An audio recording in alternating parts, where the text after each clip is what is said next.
Another day, another story. White nose syndrome, a deadly disease in bats, has spread to Alberta, 2 years after the fungus that causes it was first detected in the province. In an update published this month, the Alberta government said white nose syndrome had been found in 2 little brown bats that were sampled and released near Dinosaur Provincial Park, 225 kilometers southeast of Calgary. The disease you are referring to is likely white nose syndrome, WNS, a fungal disease caused by Pseudogymnoascus destructans. Welcome to Tabo Eminent Channel. This disease has devastated bat populations across North America since it was first identified in New York State in 2006. The fungus affects hibernating bats, causing them to wake up more frequently during hibernation, depleting their fat reserves and often leading to starvation. White nose syndrome has now been detected in Alberta, marking a significant westward spread of the disease. The presence of WNS in Alberta poses a serious threat to local bat populations, many of which are already vulnerable. Efforts to monitor and manage the spread of the disease are crucial to protect these essential creatures, which play a key role in insect control and maintaining ecological balance. Dana Goldsmith, Alberta Regional Director of the Canadian Wildlife Health Cooperative, said the disease has now been confirmed in a total of 3 live bats that were sampled in early May. The bats tested positive for the fungus that causes white nose syndrome, and there were microscopic lesions in the wings associated with fungus damage, Goldsmith said. Biologists consider white nose syndrome one of the worst wildlife diseases in modern times in North America. Throughout Canada and North America, we've lost millions of bats to white nose syndrome so far, Goldsmith said. For a long time I've been expecting white nose syndrome to reach Alberta. It's definitely pretty sad that it's here now. A foreign fungus. The disease is caused by a fungus, Pseudogymnoascus destructans, that was first detected in bat droppings in southeastern Alberta in spring 2022. The fungus thrives in cool, damp conditions that mirror the ones bats seek for hibernation. Many species of bats hibernate in caves and deep rock crevices. Research indicates the fungus that causes white nose syndrome likely arrived from Europe through shipping or cave exploration. The disease was discovered in New York State in 2006, and it's now in every province in Canada, except for British Columbia. We anticipate the fungus and the disease will spread north and west, and affect a number of bat species, the province said in its online update. Since hibernating bats huddle closely together in large groups for long periods of time, the fungus can pass along easily. In some situations, all the bats in individual caves die during the winter months, the update said. CBCEXPLAINSA deadly, unstoppable fungus is likely to decimate Alberta's bat population. Here's what we know. White nose syndrome has killed millions of bats. The fungus that causes it is now in Alberta. Pollinating bats and long-distance migrants that don't hibernate don't seem to be affected by white nose syndrome. When an infected bat lowers its body temperature during hibernation, the cold-loving fungus starts to invade and ingest their skin. This can look like white fuzz appearing on the bat's muzzle, ears and wings, hence the name, white nose syndrome. It causes bats to wake up more frequently during the winter. Since there are no food sources available, they use up their limited fat sources very quickly. Destruction of wing tissue also disrupts the bat's water and electrolyte balance.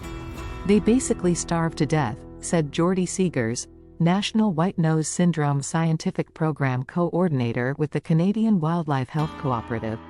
The fungus itself isn't dangerous. It's only considered white nose syndrome once it's able to grow and reproduce on a bat. Bat flying. Bats act as a natural pest control. They're responsible for saving billions of dollars in agricultural losses every year. Submitted by Jordy Seegers. The fungus lies dormant on a bat's skin when it is awake and active. The fungus can only grow in conditions between 5°C and 20°C. During hibernation, a bat will lower its body temperature by anywhere between 4 and 14 degrees. When the fungus is detected in soil or in a cave, it doesn't indicate the presence of the disease itself. Bats are hidden helpers.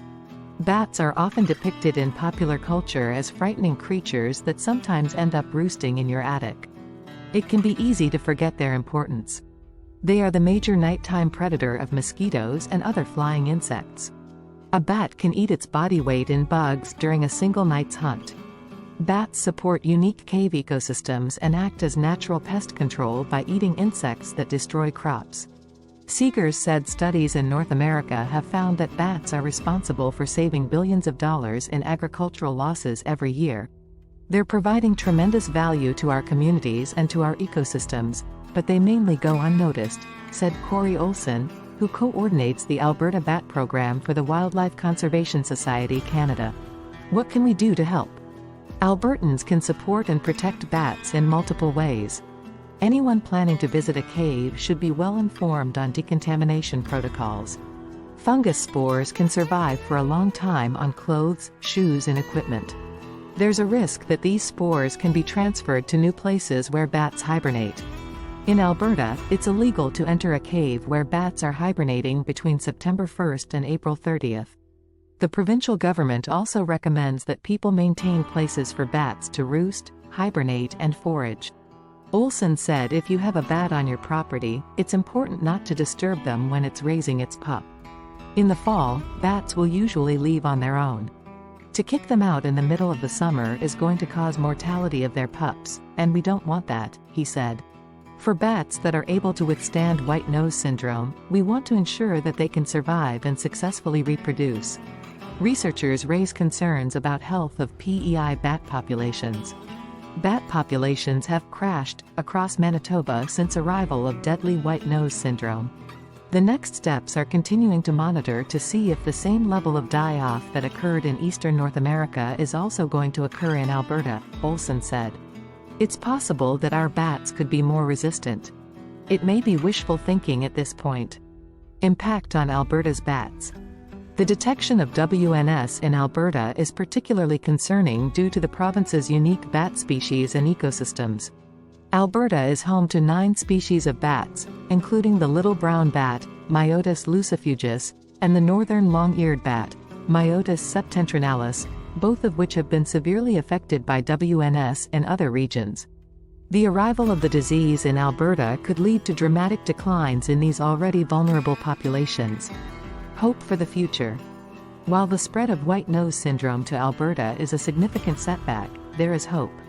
Continued research and conservation efforts may lead to breakthroughs in managing the disease and protecting bat populations. Initiatives such as the development of anti-fungal treatments and breeding programs for resistant bat populations offer potential paths forward. The arrival of WNS in Alberta serves as a stark reminder of the interconnectedness of our ecosystems and the importance of vigilance in protecting wildlife. As scientists and conservationists work together to combat this deadly disease, public support and awareness will play a critical role in ensuring the survival of Alberta's bats and the health of our natural environments.